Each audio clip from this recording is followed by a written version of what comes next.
जब हम यहाँ पर जी को देखते हैं जो कि उससे मिलने के लिए वहां तक आ गया होता है, जहाँ पर वह लीजा पर चिल्लाने लग जाता है कि आखिर तुमने अपना कार्ड ब्लॉक क्यों किया है। लीजा यहाँ पर उसे साफ साफ कह देती है कि वो मेरा कार्ड है, मैंने जब मन चाहेगा मैं उसे ब्लॉक करूंगी और अनब्लॉक करूंगी, इस चीज में मुझे यहाँ पर तुम्हारे ओपिनियन की जरूरत नहीं है।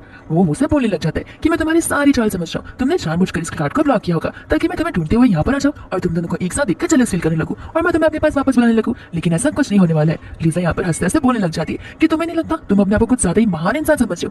अब यहाँ पर जी लियोन से बोलने लग जाता है कि तुम यहाँ पर लीजा के लिए सिर्फ और सिर्फ खिलौना हो। लीजा यहाँ पर तुम्हारा इस्तेमाल करी ताकि वो मुझे जेलस फील करा पाए। लीजा को यहाँ पर इन बातों से गुस्सा आने लग जाता है कि आखिर वो लियो को ये सब कैसे बोल सकता है और वो तुरंत जी को जोर से थप्पड़ मार देती है। और यहाँ पर लीजा लियो को समझा रही होती है कि इसकी बातों में मत आना, मैं यहाँ पर बहुत जेन्युइन हूँ हमारी फ्रेंडशिप को लेकर। और यहाँ पर लियो कहता है कि तुम टेंशन मत लो, मुझे तुम्हारी बातों पर पूरा भरोसा है। दोस्तों यहाँ पर जी को समझ नहीं आ रहा होता है कि ये इतना गहरा एक्टिंग क्यों कर रही है। अब मैं समझ चुका हूँ, अब इसे एक्टिंग करने की जरूरत ही क्या है। तो यहाँ पर लीजा को बोलने लग जाता है कि देखो आज तुमने मुझे बहुत ज्यादा गुस्सा दिलाया है, बेटर होगा अगर तुम उस कार्ड को अनलॉक कर दे तो फिर यहाँ पर सारी चीजें सॉर्ट हो जाएंगी। और हाँ, मुझसे माफी मांगना मत भूलना। लीजा यहाँ पर हंसने लग जाती है, कहते कि मैं तुमसे माफी क्यों मांगूंगी और रही बात कार्ड को अनब्लॉक करने की तो मैं क्यों ही करूंगी, और तुम कौन होते मुझे ऑर्डर देने वाले। यहाँ पर मैंने तुम्हें और तुम्हारी मॉम को मेरे घर पर रखा है, वही तुम्हारे लिए बहुत बड़ी बात होनी चाहिए, लेकिन लगता है तुम्हें उंगली दी है तो फिर तुम पूरा हाथ पकड़ने की कोशिश कर रहे हो। जी यहाँ पर बोलने लग जाता है कि तुम अपनी बातों से मत पलटो, सारी की सारी गलतियां तुम्हारी है। उस दिन तुमने श्रिम्प्स को खुद ब खुद खा लिया जो कि वो मैंने मियाँ के लिए मंगवाए थे, और तो यहाँ पर तुमने सभी के सभी कलीग्स को घर से बाहर भी निकाल दिया और तुमने मेरे कार्ड को भी ब्लॉक कर दिया। सारी गलती तुम्हारी है। मैं तुम्हें अब से कह रहा हूँ कि तुम्हें यहाँ पर अच्छे से बिहेव करना होगा,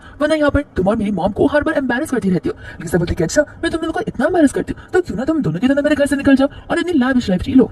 यहाँ पर जो बोलने लग जाता है कि तुम्हारी हिम्मत कैसे भी ये सब बोलते हुए। लीजा कहती कि देखो हम दोनों के बीच में एक एग्रीमेंट था कि यहाँ पर तुम मेरे प्रोजेक्ट्स में हेल्प करोगे और उसके बदले मैं यहाँ पर तुम्हें लेबर फीस दूंगी, लेकिन तुम्हारे प्रोजेक्ट्स को तुम्हारे छुआ तक नहीं है एंड तुम्हारे प्रोजेक्ट्स हमेशा देख कर बकवास लगते हैं, तो फिर तुम्हें पे कर फायदा क्या है। जी यहाँ पर मन में सोच रहा होता है कि ये तो बस इसकी एक चाल थी लीजा से पैसे निकलवाने की, जो कि लगता है लीजा को पता चल गई है। तो फिर यहाँ पर वो उसे क्रिटिसाइज करने लगता है और सारा का सारा ब्लेम उस पर लगा देता है। क्या देखिए देखो मेरे प्रोजेक्ट्स खराब नहीं है, तुम्हारा दिमाग ही अच्छा नहीं, तुम इतनी स्किलफुल लड़की हो ही नहीं, तुम्हें 100 बार समझाने के बाद उस प्रोजेक्ट के बारे में तुम्हें समझ नहीं आता, और तो तुम यहाँ पर सभी लोगों से अपने आप को कंपेयर करके देखो तुम्हारा लेवल कितना ज्यादा डाउन है, भले तुम्हारे पेरेंट्स कंपनी को ओन क्यों ना करते हो। लीजा कहती है कोई बात नहीं, मैंने यहाँ पर अपने लिए न्यू मेंटर को ढूंढ लिया है जिसकी वजह से मेरी स्किल बहुत जल्दी अपग्रेड होने वाले हैं। जी यहाँ पर बोलने लग जाते कि ओह तो तुम इस नाटक को इतना आगे बढ़ाना चाहती हो, कोई बात नहीं, लेकिन मैं तुम्हें बता देना चाहता हूँ कि तुम अगर ये सारे नाटक करोगी तो फिर मैं तुम्हारे पास वापस नहीं आ जाऊंगा। ये सारी हरकतें मेरे लिए बहुत चीप और चाइल्डिश है। ऐसे भी तुम्हारे पास ढेर सारे पैसे, मेरे पास नहीं, मुझे यहाँ पर मेहनत करके चीजों को जीतना पड़ता है ताकि मैं एक ब्राइट फ्यूचर बना पाऊँ और एक अच्छा हस्बैंड बन पाऊँ, जो कि तुम डिजर्व बिल्कुल नहीं करती हो। लीजा उसे बोलती कि हो गया तुम्हारा बोल के, अगर इतना ज्यादा ओवर कॉन्फिडेंस तुम्हारी मॉम तुम्हें लाती कहाँ से,